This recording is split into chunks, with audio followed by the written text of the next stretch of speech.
This video was brought to you by Stormberg, a route planner, MisterGreen, Kempower and Marcus Bil. Yo, what's up?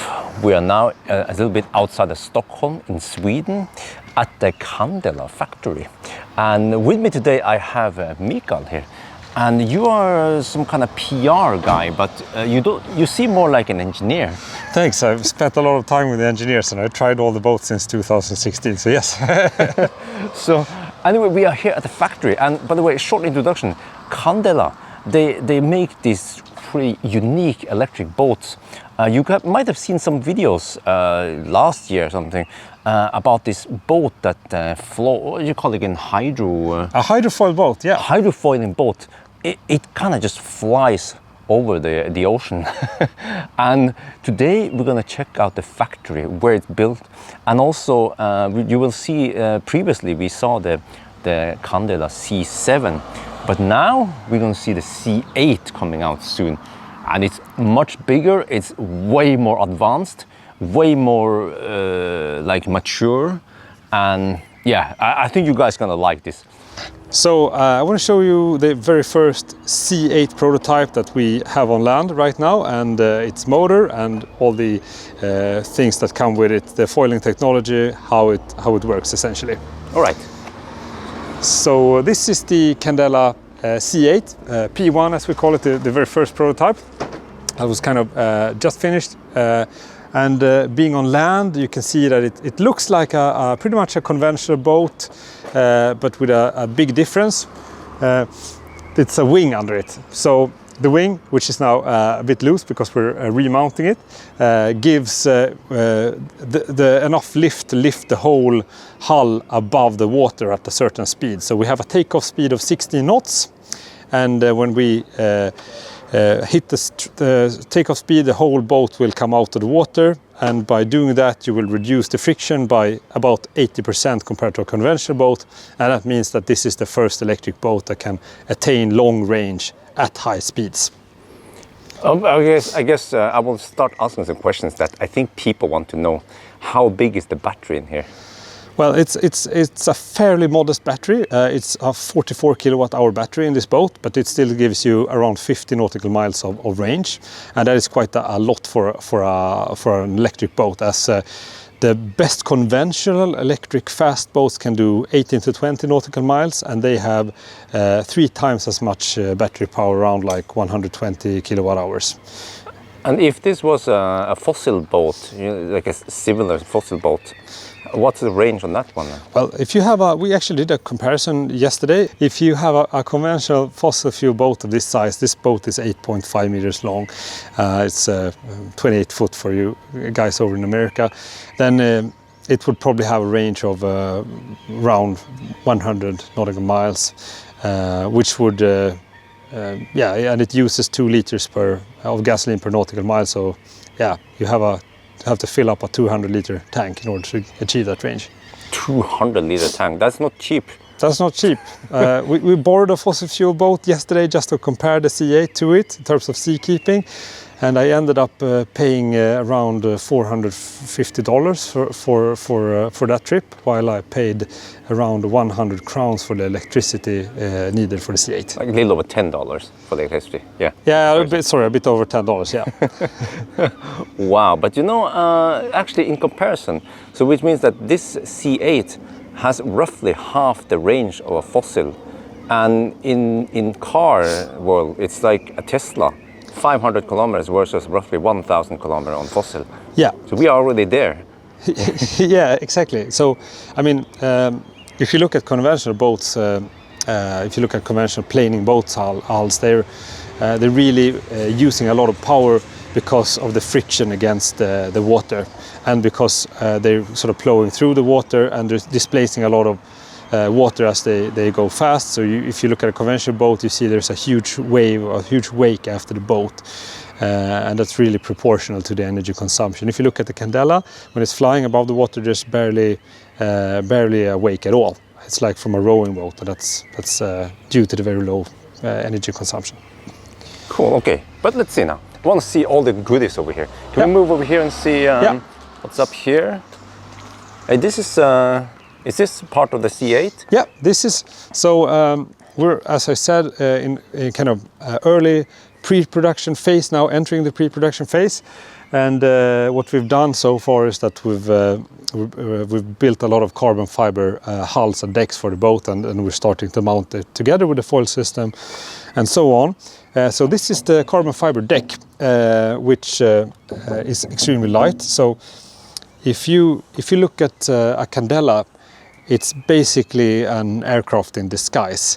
It has a wing, it has a control system, and it works much like an aircraft. And so we build it out of carbon fiber because weight is super critical. In order to achieve long range and be able to fly with a lot of persons on board, we can take 8 persons on board this boat, then we need to make it very light. So the whole boat is crafted from carbon fiber.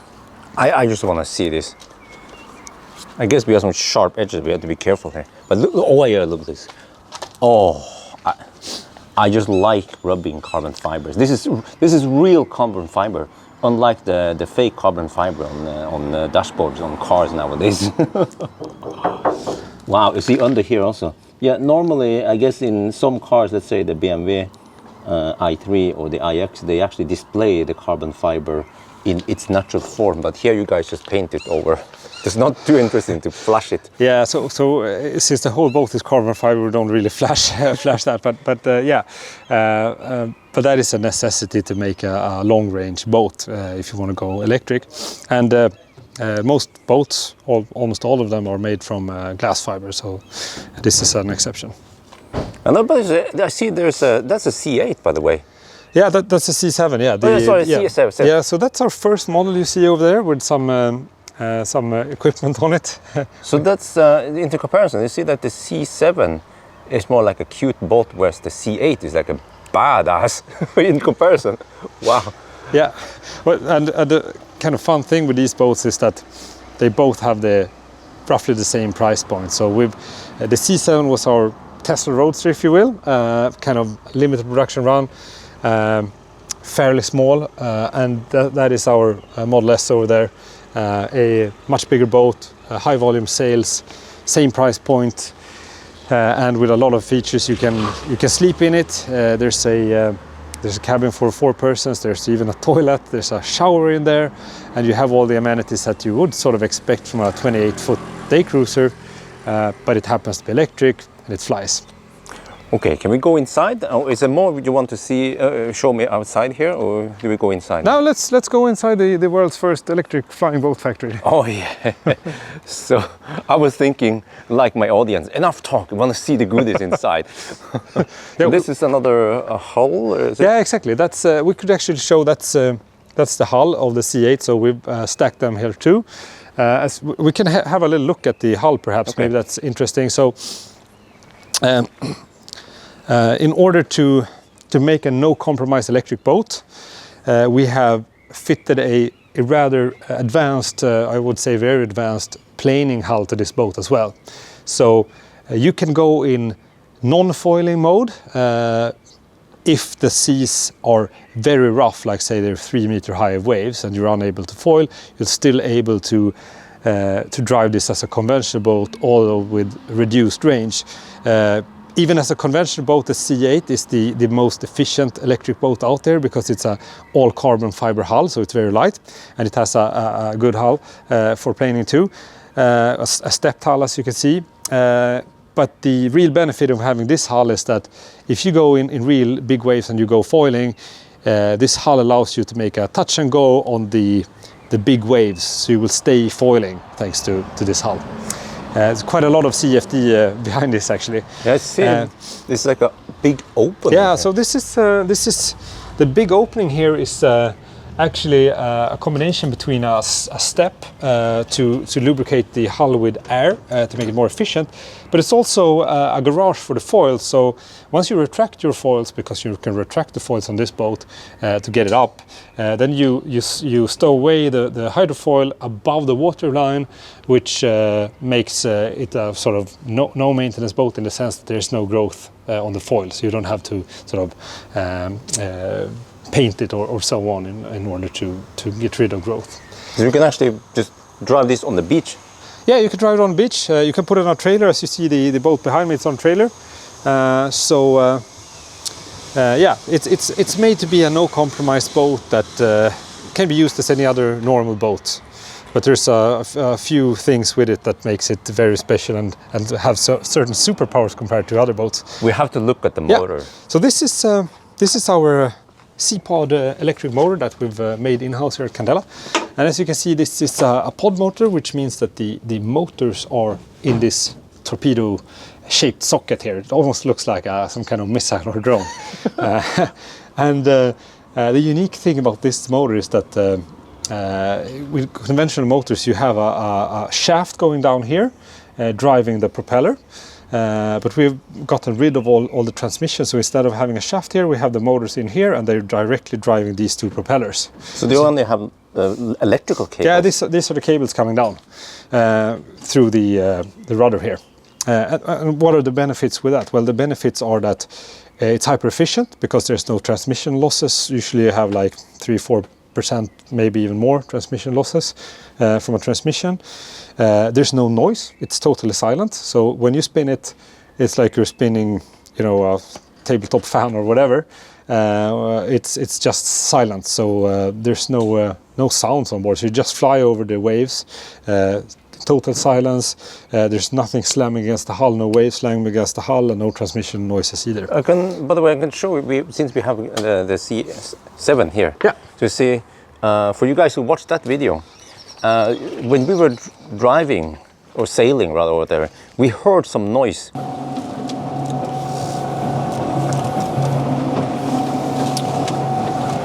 It came from here somewhere, right? Yeah, exactly. So this is our very first C7, the first boat that we built, and this is the first unit of it. And that had a pretty conventional setup. It's electric, but you still have the motor up here like a conventional outboard, and then you have the transmission going down here. Physical to the link. propeller. Physical link, yeah. With some cogwheels and yes, exactly. noise, and that friction. That makes a lot of noise. And you also have to have oil to lubricate it, and you have to have a cooling system, so it sucks up cooling here up to the engine. So we thought, how could we make this better? Wouldn't it be better to just put the motor under the water instead? So we did that, and then we have a motor that is cooled by the flow of seawater instead of having a cooling system. There's no oil in this motor either, so there's no service points. It can last for 3,000 hours without maintenance. And conventional gasoline outboard lasts for 100 hours, and then you have to service it. So there are no service points really, and no cooling system, as I said, to maintain, no oil. Yeah, so I just have to see here. Well, I can actually rotate this. Yeah. I feel like there's magnets. Yeah, but it's the electric motor, so it's directly correct. PM motors. Yeah, exactly. Yeah. 2 of them. And yes. Do they rotate? Counterwise. Yeah. Counterwise. Because if you have a counter-rotating propeller, then you also have a more efficient motor.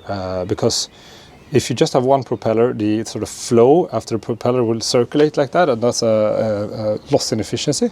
So then we have counter-rotating propellers. So this aft propeller is straightening out the flow like this, so it goes straight, which means that it's more efficient. Wow, there's so much. I was about to say aerodynamics, but underwater aerodynamics. Yeah, hydrodynamics. Yes. Hydrodynamics. Yeah. And also, I'm so surprised that. Okay, just look here how small the what do you call it? Wing the propeller blade. Yeah. Think about this. It's this small, propelling this big. How the heck is it possible?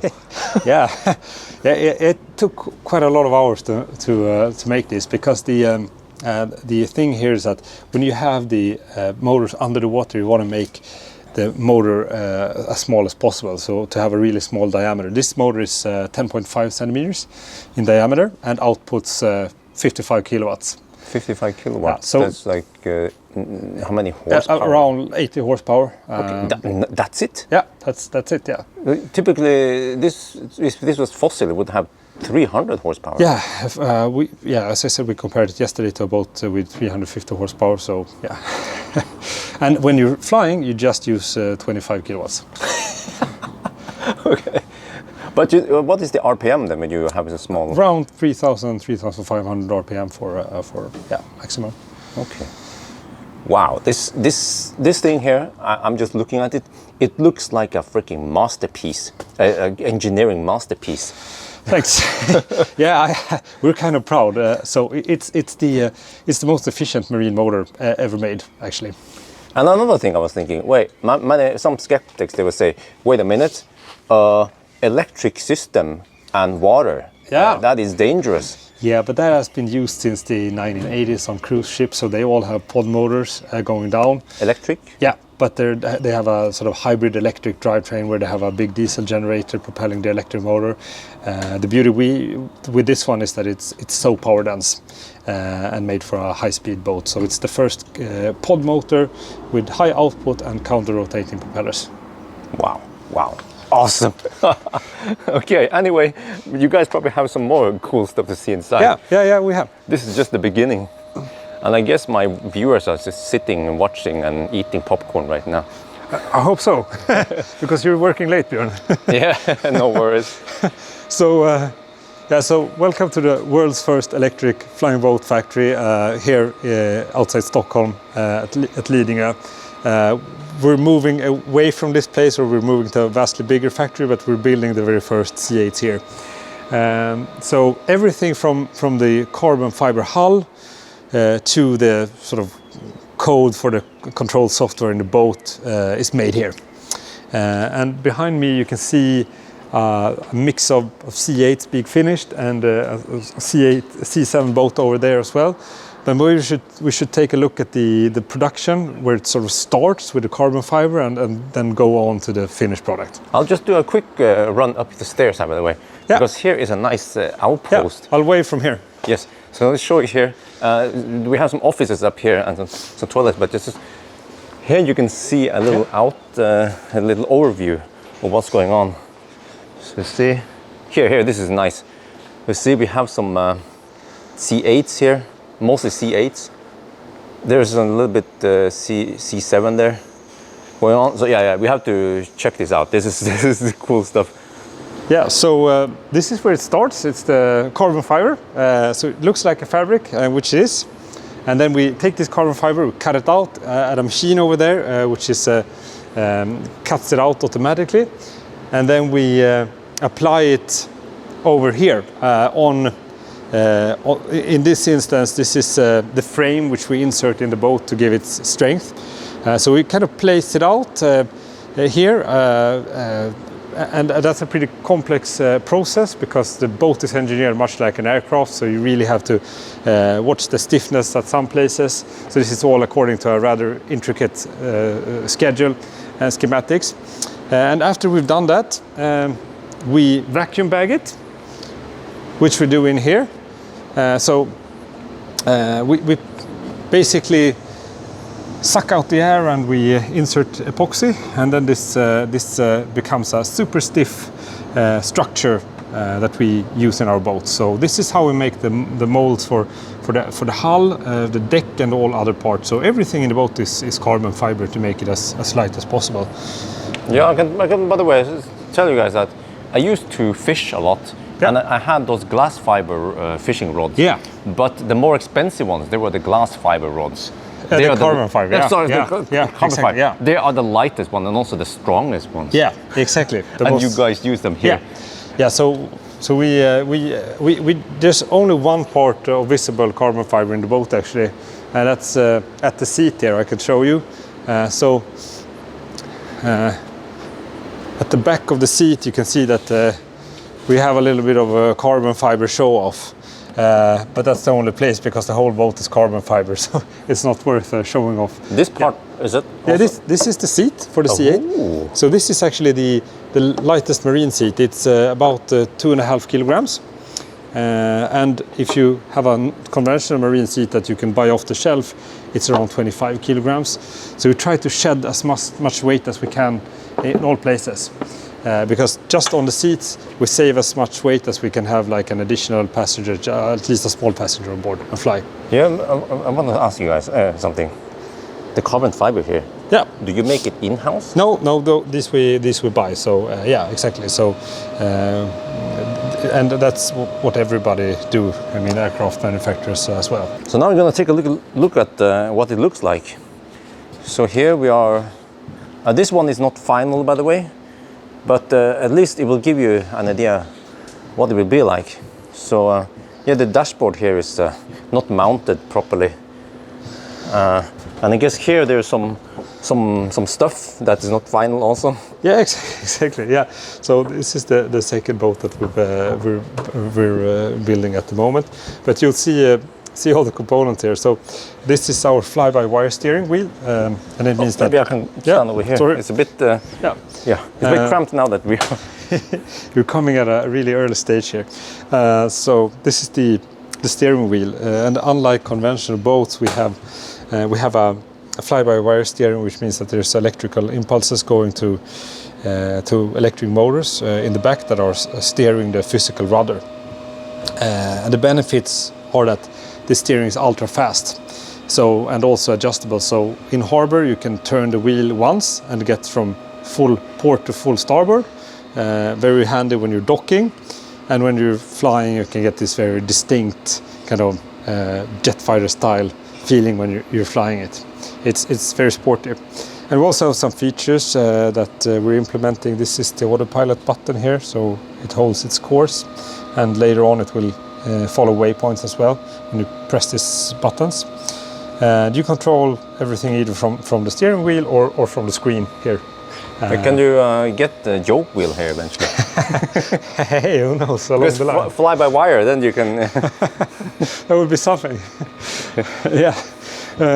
Yeah, so this is it, and of course... So you mentioned the screen, sorry. Yeah, exactly. So, yeah, so it's a 15-inch screen with our own UI, so we don't buy that from anyone. We make everything ourselves. It's also a fully connected boat, so it's updated remotely. So we shoot updates regularly for like software and flight control and so on. So this boat actually gets better over time. And it has an app also, right? Yeah, we have an app as well. It's a new app for this one, so you can access that, and you can see, I mean, charging status. You can set the charging current, and you can also, you know, flip on lights and so on, and check stuff and where the boat is. So it's like a theft protection in case someone would tow it away or something. You can see where it is. Yeah, I forgot to ask you something. We have to change places here. This boat, what kind of onboard charger does it have? So it's an 11 kilowatt onboard charger. Three-phase, yeah. Yes, exactly. Yes, three-phase. So, and that charges the battery in roughly 4 hours, which is fast at sea, because often you go somewhere and then you stay there for a couple of hours having lunch or taking a swim, and then you have a full battery. Yeah, it's down there somewhere. Yeah, down there somewhere. Yeah. But now I'm going to show you guys in here. Voila, the cabin. So this can be configured in many different ways. Ooh, it looks so nice here. Wow. Yeah, that's the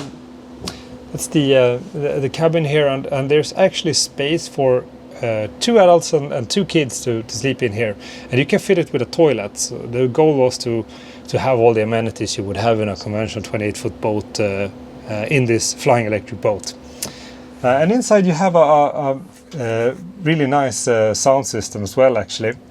So you can, and since the boat is totally silent when you're flying, it's much like a concert experience actually in here at 30 knots. Well, it should be possible to sleep here, right? Yeah. While doing 30 knots with the waves outside. Yeah, it should be. Yeah, exactly. Yeah, you can't do that in a conventional boat, no. Wow, it looks nice.